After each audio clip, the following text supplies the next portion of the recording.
जबले तू हमरा लगे ना सुत तबले तारा के बांध के लटकौले रहे। भले हमरा के मुआ देबे तो का हो तोरा लगे ना सुते।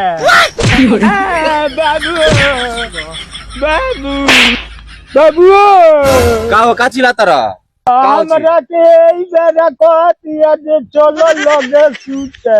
तो जो सूत तोरा में गलती नहीं खे, बियाह शादी क के बेटा से नहीं सुतल तो जो सूत मारी ना तारा के फट से तारा रहनिया पर मारत दिया। हां हमरा में गलती बा। तब केकरा में गलती बा? तहरा में गलती बा। कैसा हमरा में गलती बा?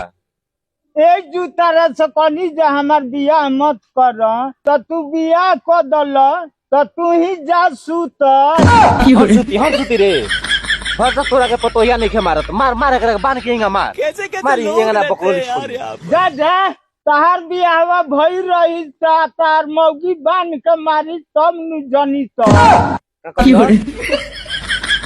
हमार बियाह नहीं खबई, हमार बियाह नहीं खबई ना रे। तो हमार बियाह नहीं खबई तो ते कहां से पैदा हो गलिस रे? ये साबी पकड़ो मार दे मार मार दे मार ना ये तो साले लौंडा तरह के साफ शिकायत करा दे साफ पकड़ लेबे रे। हमार बियाह भइल बा तबे नु तो पैदा भइल बड़ी रे। साफ हमार लइका हुआ कि तू बकलोल होगा साफ।